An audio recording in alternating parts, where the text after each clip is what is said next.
voltando. Vamos ver se agora o som vai estar bom.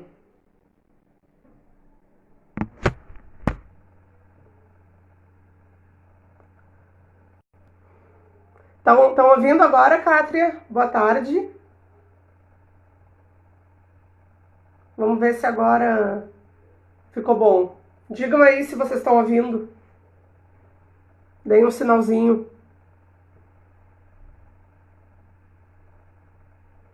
Deem um sinal, por favor, se estão ouvindo.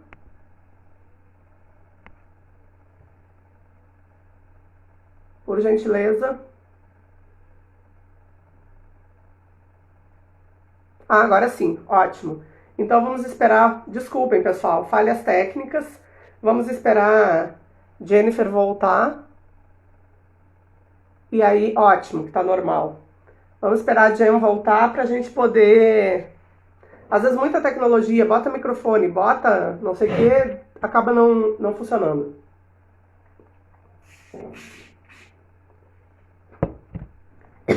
Perdão, gente. Não é coronavírus, é erva mate. Gislene, bem-vinda. Vamos ver. Vamos esperar a Jennifer voltar. Certo? Para a gente poder começar essa live sobre entrecruzamentos indígenas.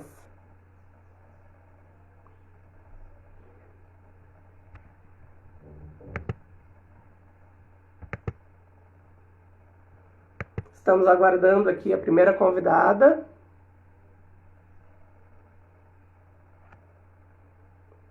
Jennifer.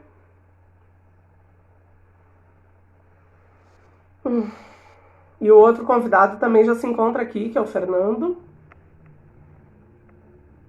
Vamos aguardar. Todos que estão entrando vão sendo bem-vindos a mais essa live. Vamos ver se eu consigo que Jennifer volta. Até agora ela não apareceu para mim. Tá? Vamos ter que aguardar a nossa convidada. Peço aí a paciência de vocês, que vai ser muito legal. Viu?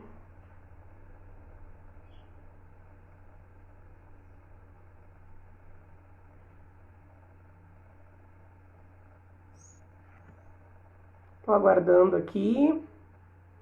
Enquanto isso, as pessoas vão chegando. Né? E vamos ver se Jennifer volta.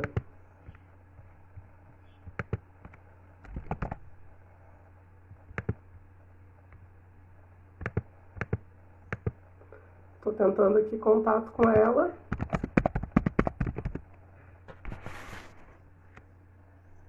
Essas coisas de internet é assim mesmo, gente. Se ela demorar muito para voltar, a gente inverte a ordem, chama Fernando primeiro, mas vamos tentar aguardar mais um pouquinho. Certo?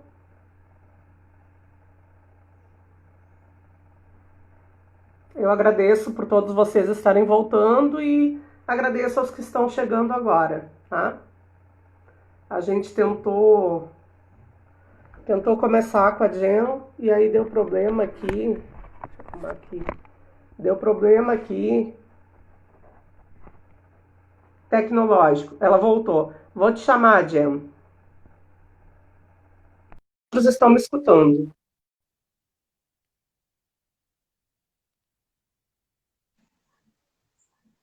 Olá, linda. Tá escutando agora? Estou ouvindo. Ah, que bom, que bom. Coisas da internet, né? É muita live acontecendo, a tecnologia. Então, voltando, assim, eu estou dando aqui as boas-vindas de novo a todo mundo que está aqui, né? Inclusive entrou agora Eliseu Banori, que é um escritor que vai estar da Guiné, que vai estar comigo no sábado. E eu gostaria que tu te apresentasse, então, para as pessoas, né? Eu dizia que a gente se conheceu lá no mestrado, né? Eu fui tua banca de qualificação online, né? A gente jamais imaginou que passaria também esse período online por outros motivos, né? Por um motivo tão forte quanto esse vírus, e depois presencialmente, né? A gente pôde comemorar, se encontrar, enfim. Então eu queria que tu te apresentasse para as pessoas, falar um pouco da tua trajetória, como é que tu chegou no mestrado, né, para falar do teu trabalho. A palavra é tua. Tá No bom. final eu dou um tempinho para as pessoas, aí as pessoas podem ir fazendo as perguntas e eu vou anotando, viu? Ah, tá bom, obrigada. Beleza. Então, boa tarde para todos e todas. Bem-vindos a todos os livros que faz parte desse live maravilhoso. Ela é maravilhosa, eu adoro ela. E como ela contou, eu conheci ela quando foi parte da minha banca. Então, eu sou Jennifer Piso, mas geralmente sempre falam de Jen para os amigos, as pessoas que são mais próximas para mim. Então, eu sou daqui da Colômbia, eu sou formada em comunicação social e por essas coisas da vida eu cheguei para o Brasil para fazer meu mestrado em estudo de cultura contemporânea na UFMT. Aí comecei todo esse processo como estrangeira e percebendo também essa diversidade cultural que eu adoro, eu amo esse ADN cultural. E aí comecei essa trilha também, pesquisando comunidades indígenas. Aqui eu já tinha trabalho com comunidades indígenas, na área também do jornalismo, da escrita também, gosto de escrever poemas, relatos, faço também entrevistas. Então eu gosto de fazer um pouco de todo, tipo multitasking, sabe? Sim. Aí eu quero que tu conte para o pessoal assim, esse teu trabalho, como é que foi desenvolvido, né? Tu trabalhou com teorias da cybercultura, também tu conseguiu aliar as questões da comunicação com a literatura, né? E aí, na época, eu até disse para ela que ela tinha uma tese, né? Ela estava meio, né? Negócio assim, já tinha uma tese formada ali, né? E a mestrado estava um trabalho muito, muito denso e muito, né? Que se fosse, se a Verdade. universidade tivesse condições, é porque cada universidade tem essas normas, e a UFMT não tinha. Eu já tinha sugerido que fosse direto do doutorado, porque eu acho que já era uma tese de doutorado. Então, eu quero que tu conte para o pessoal essa tua experiência, quem foram os indígenas com que tu trabalhou, e vai falando. Tá bom, mas eu vou fazer uma proposta para ti. Como a temática de hoje tem que ver com entre caminhos indígenas, isso a partir da minha pesquisa vamos falar para frente, para ir tipo assim, desdobramentos, características, elementos. Então vamos deixar mais para frente e na minha fala eu vou dando seus apontamentos também. Você que acha? Certo. Certo. Então, fala aí, traz esses apontamentos que tu preparou para hoje, sobre esses Tá bom, então. indígenas. Tá. Bom, gente, então eu quero começar nossa conversa de Entre Caminhos Indígenas a partir de repensar ou de fazer uma leitura de quem é o indígena hoje na sociedade contemporânea 2020. Qual é essa construção social, como é que a gente pode perceber essa representação do coletivo como grupo indígena. E para isso eu vou ler um poema curto de um indígena daqui da Colômbia. Ele é o Fred Chicangana e ele pertence a uma comunidade Yanacona aqui no meu país. Então vou traduzir para vocês. Sob a espessa fumaça da indiferença, pronunciamos nossos corpos todos os dias. Também, no caminhar nas horas, crescemos em minga, nos amarremos à terra e, como pássaros, voamos para os sonhos das pessoas que questionam nessa mesma fonte. Qual fonte? O que é ser indígena? Então, esse poema curto que eu escolhi, vocês vão prestar muita atenção para palavras como essa conexão com a terra, como esses processos de luta e de resistência que tem também os povos indígenas. Por quê? Porque é importante fazer esse foco no ADN cultural, que eu falei que é justamente essa diversidade cultural riquíssima que temos ao redor do mundo. Para quê? Para poder construir, reconstruir ou desconstruir-nos dentro dessa sociedade contemporânea. Portanto, quando você começa a enxergar para esses entre caminhos indígenas, começa a pensar em rasgos identitários, em cultura, em processo de luta, em quais são esses processos de resistência, e eles têm uma característica particular, que é a conexão com a Pachamama. Agora, gente, o que é a Pachamama? É a mãe da floresta, só que aqui na parte do Sul-América, especialmente Colômbia, Chile, Peru, a Bolívia, a gente fala da Pachamama. Então, quando vocês me ouvir falar de Pachamama, eu estou falando da mãe da floresta. Agora, Esse intercaminho indígena vai plantear uma pergunta e tem a ver, é uma luta recente? Não. É uma luta política de saber e poder? Claro que sim. Então, o importante nesse intercaminho indígena é conseguir observar, enxergar e aprender, e esse aprender, gente, com duplo G, que esses intercaminhos indígenas têm todo um processo também histórico, político, social. Para quê? Para reivindicar ou para legitimar essa representação também como povo indígena. Segundo também o contexto. Por quê? Porque a cultura, muita gente acha assim, o indígena que usa calça, não é indígena. O indígena que está pegando aí esse telefone, então não é indígena. Por quê? Porque esses intercaminhos...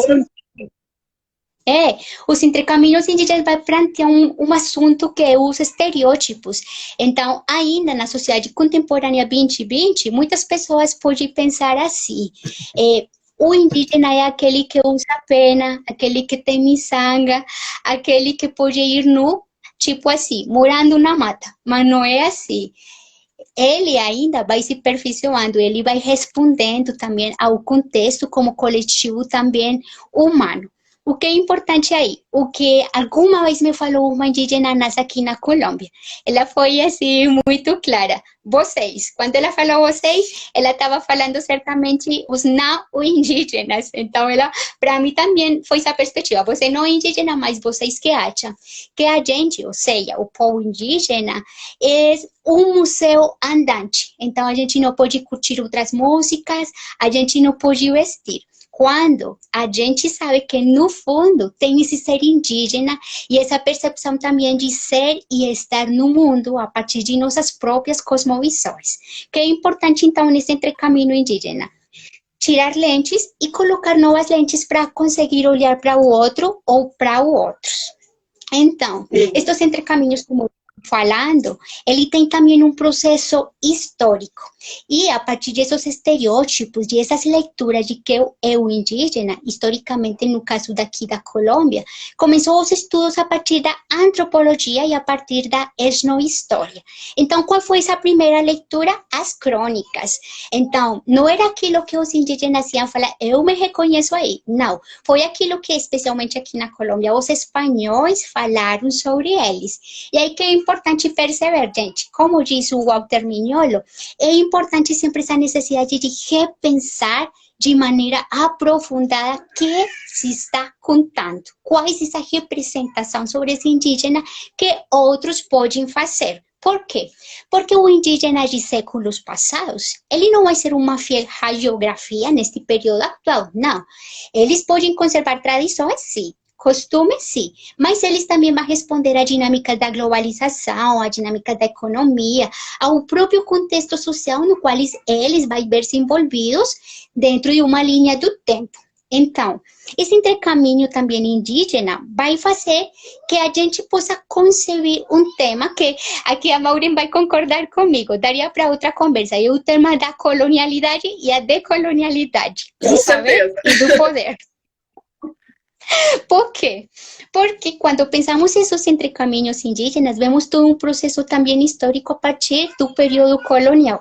No caso da Colômbia, quando os espanhóis chegaram aqui à minha terra, eles fizeram uma imposição de língua, de crenças, uma reorganização do território. E todo foi um processo violento, de morte, de sangue. Então, foi terrível para essa história também como povos indígenas. Que é importante agir, observar como eles vão agora a reagir contra essas marcas da colonialidade a partir de umas práticas específicas de decolonialidade. Então, olha só, no século, por exemplo, 16, a leitura foi de um indígena salvage. Posteriormente, no período colonial, começaram a falar de um indígena, tipo, como escravo. E, posteriormente, faz uma quebra aqui no período da história colombiana, no ano de 1990, porque se convoca para uma Assembleia Constituinte. E isso que faz? Que os indígenas e os povos minoritários, nesse caso aqui os camponeses, eles também usaram sua própria voz, que eles se manifestaram, que eles conseguiram falar aquilo que estava acontecendo ao seu redor. Então, olha como na história esse processo também vai refletir e vai reagir também sobre esse accionar dos povos indígenas. Que é importante agir. Vocês podem pensar mais, o que é isso de colonialidade? Colonialidade, gente, vamos pensar assim. Olha, imagina um círculo e que nesse círculo você tem uma série de imposições. Quer dizer, aquilo que dizem outros é aquilo que você faz. Não tem jeito nenhum de fugir disso.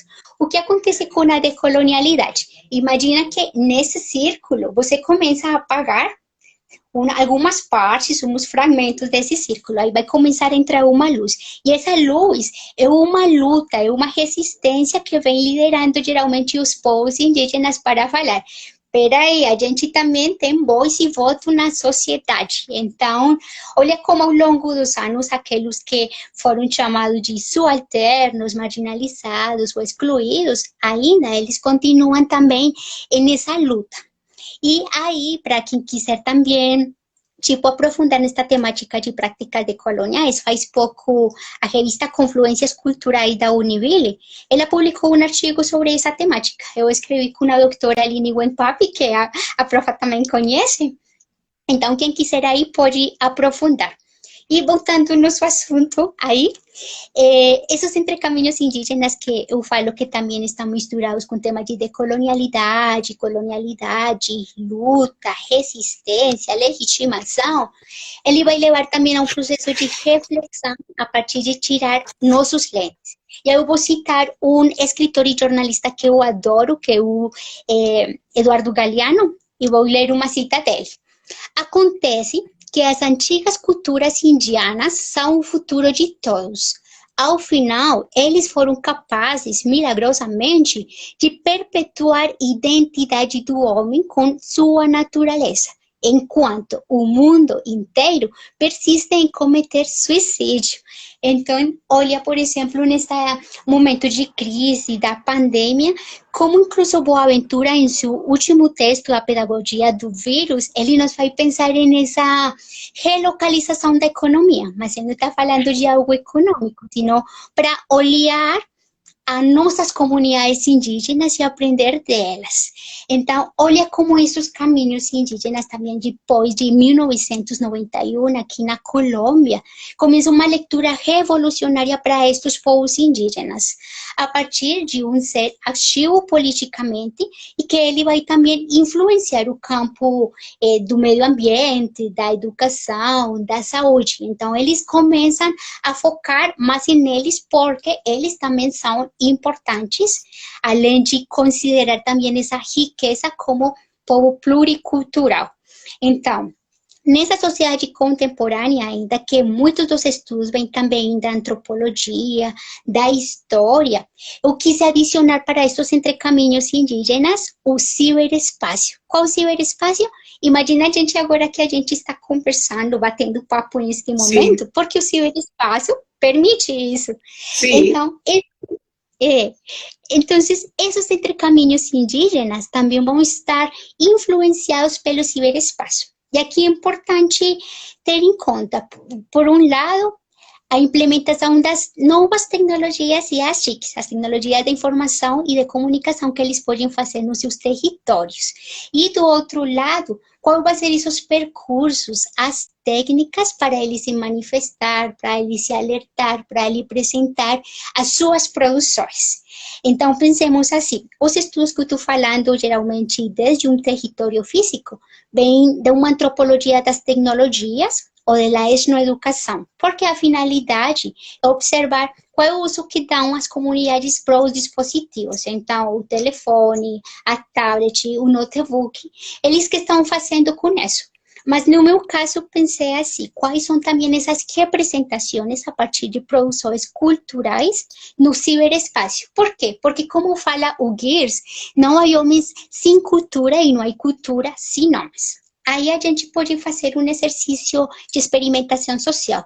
Você vai, tipo, procurar pelo Google e aí vai digitar indígena. Você vai guardar os resultados. Aí você que vai encontrar. Os resultados podem ser notícias, vídeos, alguns blogs, algumas produções de textos, entre outros. qual é importante aí? Observar que esses entrecaminhos indígenas somente não só devem pensar-se desde a parte do território físico, sino também digital. Porque o ciberespaço permite que as comunidades indígenas possam legitimar também cada povo, suas tradições, suas costumes. Na história, eles ficaram nessa briga aí por olha para mim, mas agora com as tecnologias, eles não precisam que outro fale, por exemplo, você, se eu conheço você por tal coisa. Não, eles com suas próprias produções estão falando seu posicionamento de fala e seu lugar de ser e estar no mundo. Então, aqui é importante, por exemplo, que eles vão usar diversas técnicas e ferramentas tecnológicas para fornecer. Muitas pessoas podem falar de resgatar, mas não é de resgatar. O termo indicado é de fornecer, ou você também contribui, por exemplo, para a cultura, para as suas tradições, a sua língua. E olha, na sua língua, eu tenho uma experiência muito linda que aconteceu com a comunidade Nambiquara. Isso é no Mato Grosso do Sul. Então, eu consegui morar com eles 15 dias lá na aldeia Três Jacós, e eles estavam passando por uma problemática que tinha que ver com que as criancinhas não estavam falando Guacaliteçu. Então, qual foi, tipo, o desafio nesse momento? Com uma sociolinguista de Pará, dos linguistas do Cuiabá, e no meu caso como jornalista, e em parte da técnica, das tecnologias e da comunicação, a gente deu uns jogos didáticos para as criancinhas. Com esse auxílio das novas tecnologias, as criancinhas ficaram muito mais curiosas. Então, os conteúdos para falar Guacaliteçu para eles foram um pouco mais gostosos, prazerosos, sabe? Então, são processos que a comunidade observou, experimentou, vivenciou e gostou, porque os professores da escola de Jacuz, eles estão usando agora.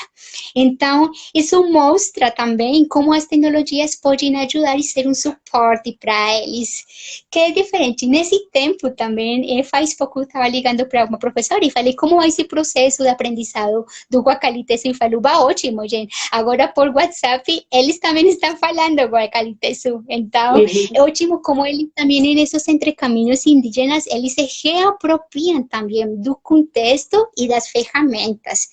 E é importante também pensar que esses entrecaminhos é uma ajuda também, é uma parceria interdisciplinar.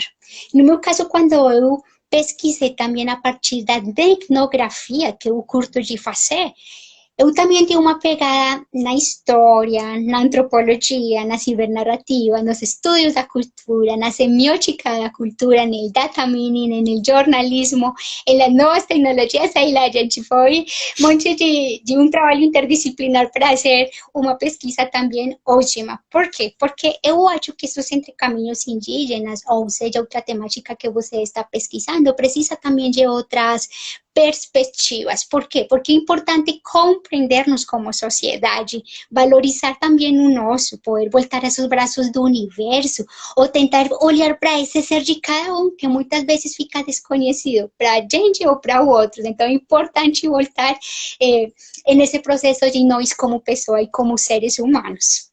Então, essa interdisciplinariedade que eu estou falando, é importante, então, também pensá-la como espaço de reivindicação. Por quê?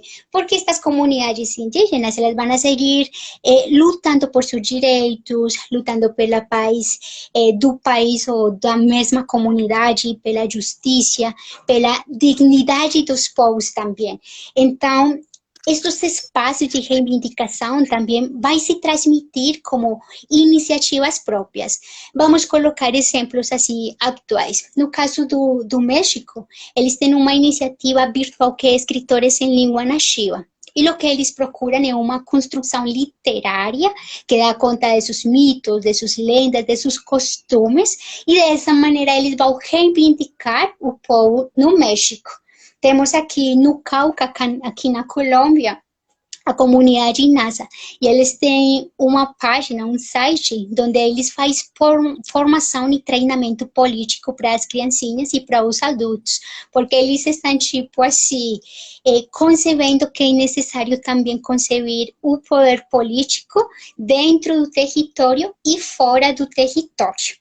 E temos também outro caso de reivindicação, que é o grupo Chirapag, no Peru, que a partir do uso também das novas tecnologias e das TICs, eles vão reafirmar sua identidade como povo cultural no Peru. Aí eles também acolhem outros povos do Peru, mas a finalidade é conseguir apresentar também essa riqueza cultural que tem aí. E aqui também dá para pensar que essa reivindicação agora também é muito marcante a partir das redes sociais. Porque agora podemos... Jen, tô falando isso, tu falou do México, e aí eu me lembrei que ontem eu fiz uma live e falei do Laboratório Nacional de Materiais Orais lá, que eu ainda vou fazer essa ponte, eu não esqueci, né?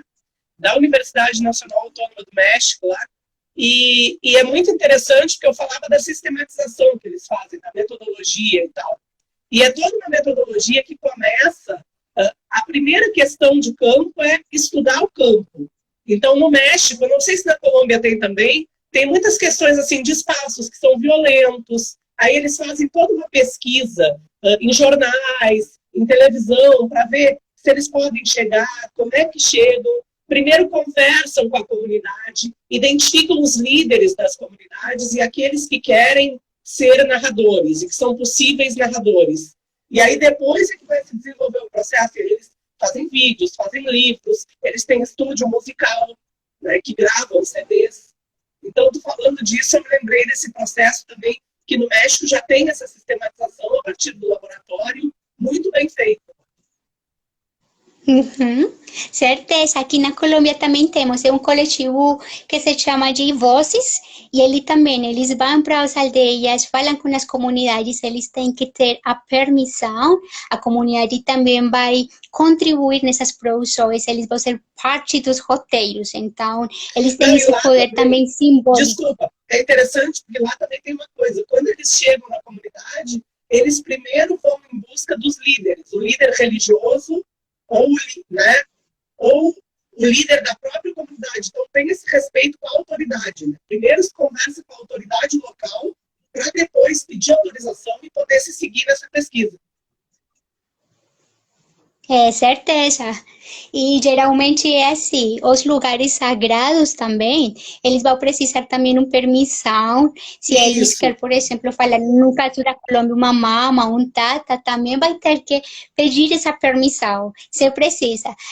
Se não acontecer, então não vai ter jeito, tipo, de fazer um trabalho fotográfico, de fazer uma reportagem, de fazer um audiovisual, nada, nada. Então precisa, tipo, passar por esse filtro. Exato. Vai continuando. Tem já uma pergunta aqui, mas pode ir falando, porque ainda tem tempo. Deixa essas perguntas mais para o final. Ah, tá bom. Tá. E aquilo que a gente também está falando, que você contou sobre o laboratório no México e que acontece aqui na Colômbia, e também o processo de remediação, que você conhece muito também o Grusino Walter, no livro da Remediation. Ele dá para entender isso, como não é um processo que vai aparecer da nada, não. Precisa, tipo, de como meios antigos também vão ver-se influenciados por novos meios e como também, como pesquisador, também a gente começa a remediar nesse processo. Então, é muito interessante essa visão. Uhum. Sim, eu tenho uma pergunta aqui que aí pode também já instigar que a gente fale outras coisas, né? De um rapaz que está aqui chamado, eu não sei o nome dele, mas é antropólogo BR. Ele pergunta o seguinte: como na Colômbia é provocado um processo de descolonização no sistema de educação indígena, de maneira a possibilitar a criação de uma interculturalidade local? E ele diz que ele não está falando apenas da estrutura material. Essa é a questão dele. Tá. Aqui na Colômbia, esses processos de práticas descolonizadoras têm a ver muito com processo de educação própria, que vão contra essa visão eurocentrista. Aqui na Colômbia é bem marcante duas comunidades indígenas, a comunidade Misak e a comunidade Nasa, que eu tenho o privilégio de conhecer aqui no meu território. Então, eles têm a criação de uma universidade. Uma é a UAI e a outra é a Universidade Alacurreyá, que é Misak Universidade. Se vocês percebem, desde a criação do nome, não é como a gente acostuma, universidade, nome tal. Não, aqui vai primeiro o nome da comunidade ou na sua língua e posteriormente que fica esse substantivo de universidade. Então, o que eles estão fazendo nessas práticas descolonizadoras? Ir contra essa visão eurocentrista do saber e do poder para eles focar no próprio. No caso da Missa Universidade, por exemplo, as suas aulas são em Antrig, mas também eles têm essa inclusão do espanhol, ele não vai excluir essa língua.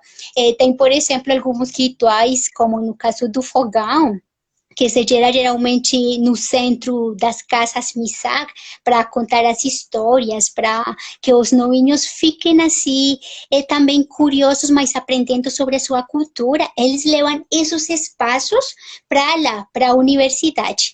Então, eles respeitam também outros conhecimentos, mas eles também estão legitimando seus próprios conhecimentos. E aqui dá para pensar, outra prática colonial que você me lembrou.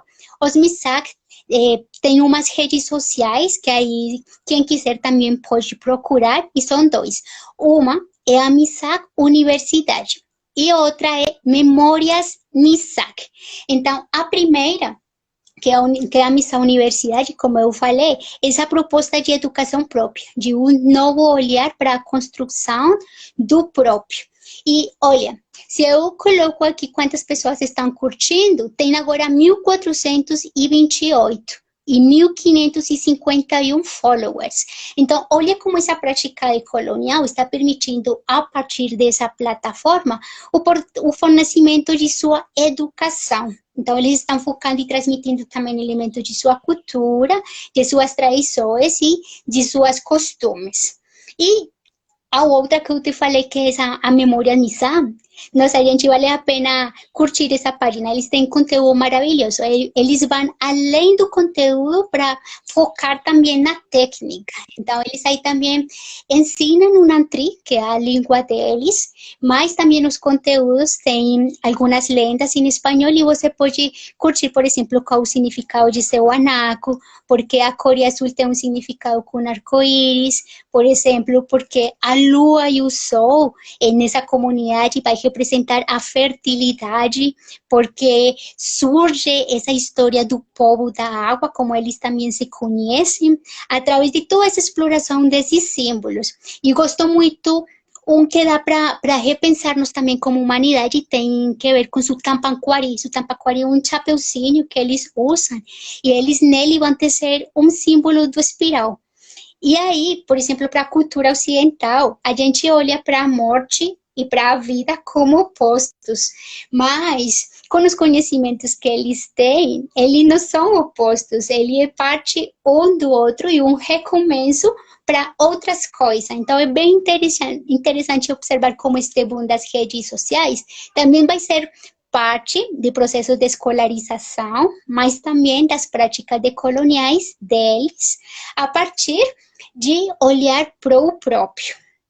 Aí, por exemplo, quem escreveu, se quiser também maior informação, eu fiz também um artigo que está por sair agora em julho, vai publicar a revista de Estudos Contemporâneos Colima, no México.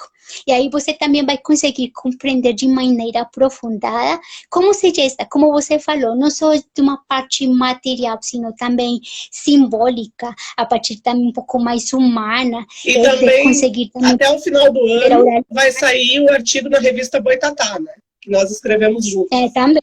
Que também tem algumas informações, né? E outra coisa, né, Jen? A tua dissertação está disponível no site da UFMT, não tá?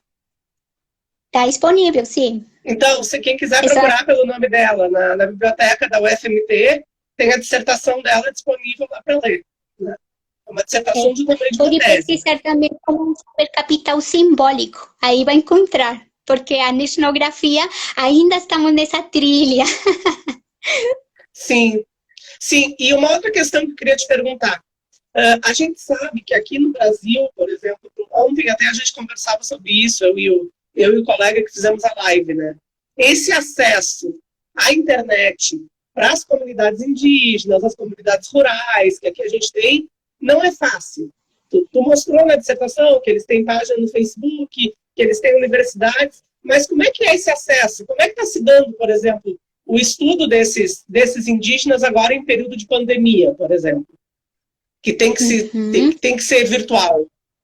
Como é que está sendo isso aí na Colômbia?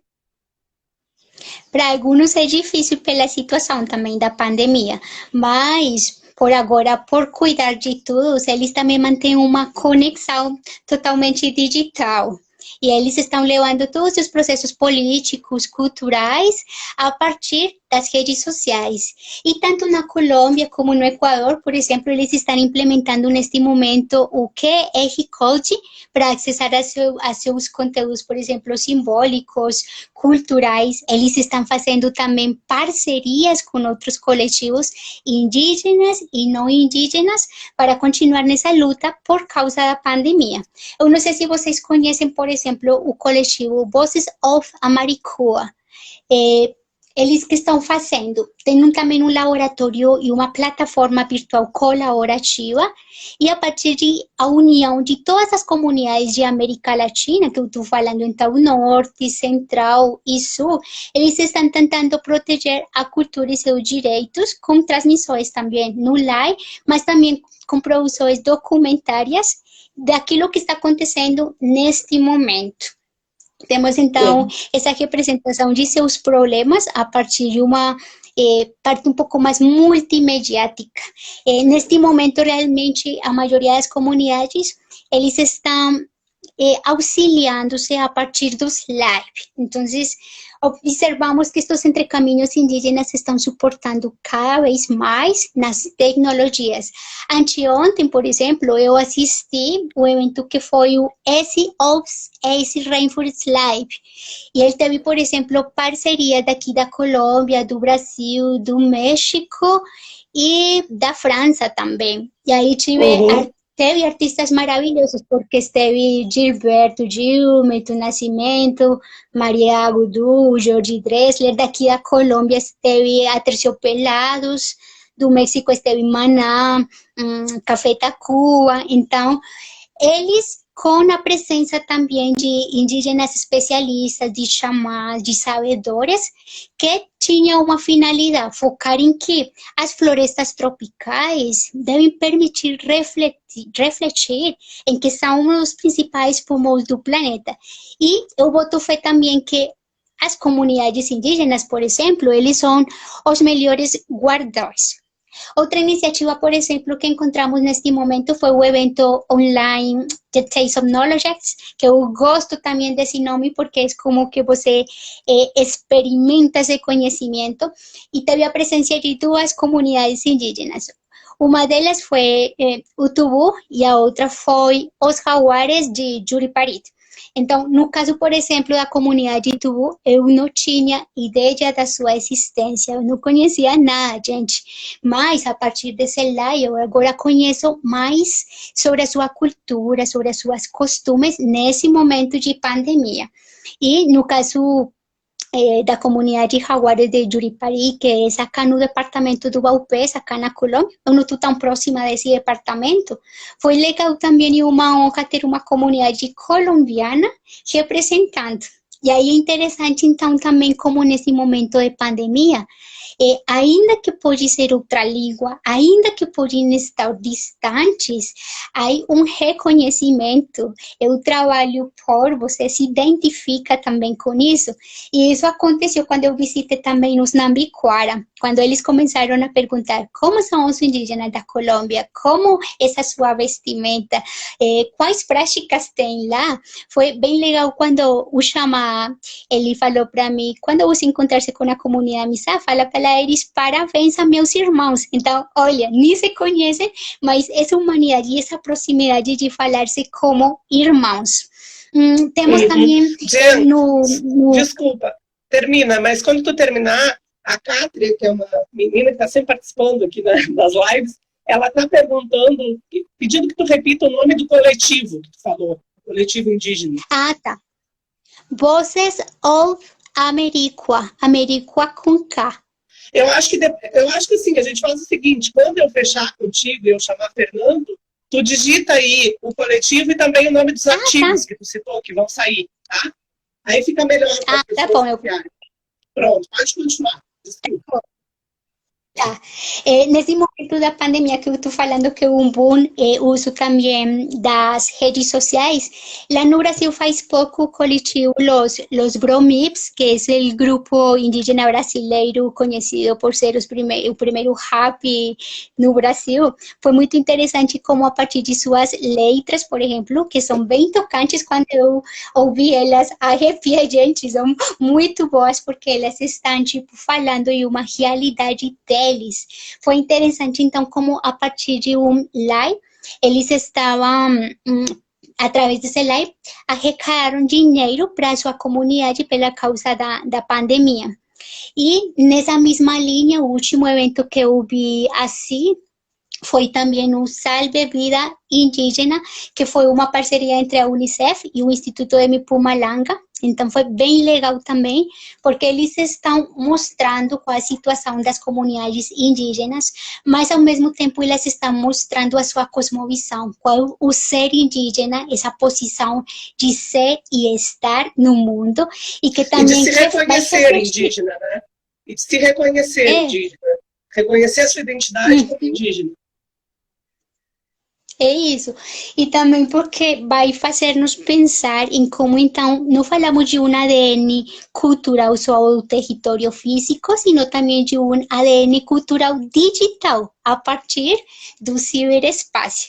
Hoje, por exemplo, pela manhã, eu estava procurando na OEA e nas organizações das Nações Unidas como está esta situação. E temos, por exemplo, que 370 milhões de pessoas já se identificam como indígenas, distribuídas em cerca de 90 países. E pelo menos 5.000 grupos de indígenas estão representando diferentes culturas. Então, olha a riqueza maravilhosa que tem você no Brasil, a riqueza que temos também aqui na Colômbia. E tudo isto permite também pensar, então, como esses entrecaminhos indígenas têm agora um encontro de saberes. E isso é importante porque quando eu conheci o professor doutor Jorge Carvalho, que ele é o professor da UNV, no departamento de antropologia, ele abriu a minha cabeça. Por quê?